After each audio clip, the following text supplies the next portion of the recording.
All right, let's get right into it. We hear this phrase all the time, right? The cloud. Oh, just save it to the cloud. It's all running on the cloud. But what is that really? Is it some, I don't know, magical data mist floating up in the atmosphere? Well, spoiler alert, no, it's not. In this explainer, we're going to pull back the curtain and show you exactly what the cloud is and, more importantly, why it pretty much powers everything you do online. So to really get what the cloud is all about, let me ask you a question. If you needed electricity for your house, would you go out and buy a massive, super expensive power generator and then have to maintain it and buy fuel for it and freak out every time it made a weird noise? No way, right? Of course not. You just plug into the wall. You tap into the power grid. The cloud works on that exact same principle. It's just a utility, but for computing power instead of electricity.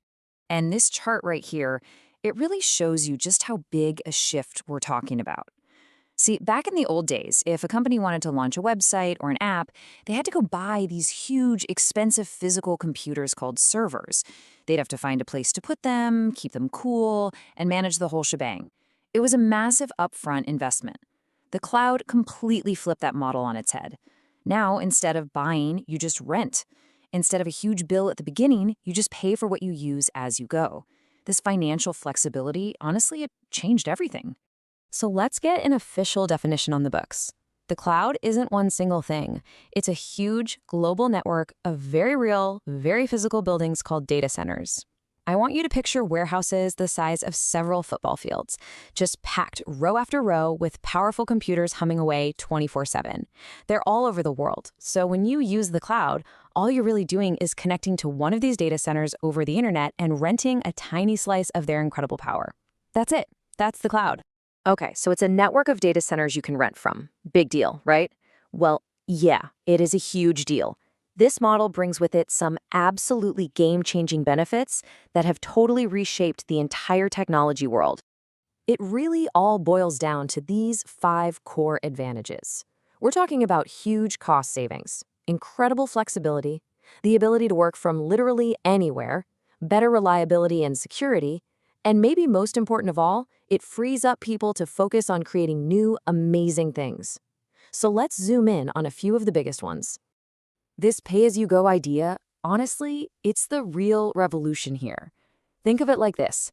It's the difference between taking a taxi and owning a car. With a taxi, you only pay for the ride when you actually need it. You don't have to worry about car payments, insurance, gas, or maintenance. For new companies and startups, this meant that suddenly you didn't need millions of dollars in the bank just to buy hardware to get your idea off the ground. This single change is what fueled the massive startup boom we've seen over the last decade. And then there's this, which is basically magic. It's a concept called elasticity. So imagine your little website suddenly gets mentioned on a huge TV show, and a million people all try to visit it at the same time. In the old days, your servers would have just melted. It would have crashed instantly. But with the cloud, the system can automatically and instantly add more computing power to handle that massive spike in traffic. And then, when things quiet down, it scales right back down. You never, ever pay for power you aren't actually using. It's incredible.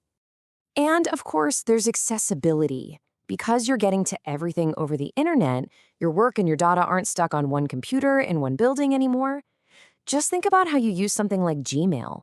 You can check it on your phone while you're in line for coffee, then hop on your laptop, then your tablet, and it's always the same, always up to date. That seamless experience? Yep, that's the cloud at work. Now, not all cloud services are created equal. And to explain the different types, we're going to use a pretty fun analogy. Let's imagine we're all throwing a pizza party. Trust me, this is going to make the 3 main models of cloud service super clear. These are the 3 main flavors of cloud computing that you'll hear about. You've got infrastructure as a service, platform as a service, and software as a service. Or as we're going to call them for our pizza party, the raw ingredients, the delivered pizza, and the full-on restaurant dinner. So, first up is IaaS, or infrastructure as a service. This is the most basic level. The cloud provider just gives you the fundamental building blocks, the virtual computers, the storage, the networking. It's just like getting pizza dough, sauce, cheese, and toppings delivered to your house. You still have to put it all together and cook it yourself. So this gives you the most control, but it also means you're doing the most work. Okay, one level up from that is PaaS, or platform as a service. Here, the provider handles a lot more of the heavy lifting. They manage the servers and they manage the platform that runs on them, like the operating system and the databases. All the developer has to do is bring their app. This is like getting a fully cooked pizza delivered right to your door. You don't have to worry about the oven or making a mess. You just have to provide the plates and drinks. And finally, we have SaaS, which I can basically guarantee you use every single day. This is a complete, ready-to-use application. Think about it. Netflix, Gmail, Salesforce, Microsoft 365. For our pizza party, this is like just going out to a restaurant. You just show up, you sit down, you order, you eat, and you leave. The cooking, the service, the cleanup, it's all handled for you. It's the simplest way to go. So we've covered the what's, the different types of services. But what about the where? Where does all this computer infrastructure actually live, and who gets to use it? Well, that brings us to the three main deployment models: public, private, and, of course, a mix of both called hybrid. These analogies make it really easy to get. The public cloud, run by companies like Amazon Web Services or Microsoft Azure, is like a giant apartment building. The building owner manages everything, and lots of different tenants rent their own secure apartment. Then you have a private cloud. That's like owning your own house. All the resources, the whole infrastructure, it's dedicated just to you. That gives you maximum control and security. And hybrid cloud? Well, that's the best of both worlds. It's like owning your house, but renting a hotel room when you have guests over and need some extra flexible space. Okay, so let's bring this all back home, because this isn't just some abstract technology for giant corporations. The cloud is deeply, deeply woven into your everyday digital life. You're using it constantly, probably without even realizing it. I'm serious. Every single time you stream a movie on Netflix, check your email and Gmail, save a file to Dropbox, or just mindlessly scroll through your social media feed, guess what? You're using the cloud. All of those services, every single one, runs on massive fleets of servers inside those very same data centers we've been talking about.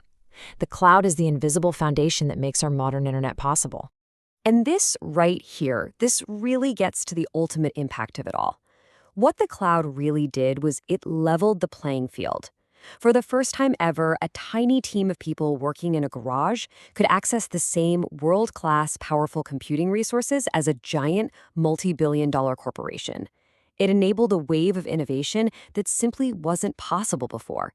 It truly, truly democratized technology for everyone. So, there you have it. The cloud isn't some fluffy, mysterious thing in the sky. It's the very real, very powerful engine of our digital world. It's the foundation that makes things like massive-scale artificial intelligence and big data analysis even possible. So I guess the final question is, now that this incredible utility is available to everyone, what amazing things are going to get built on top of it next?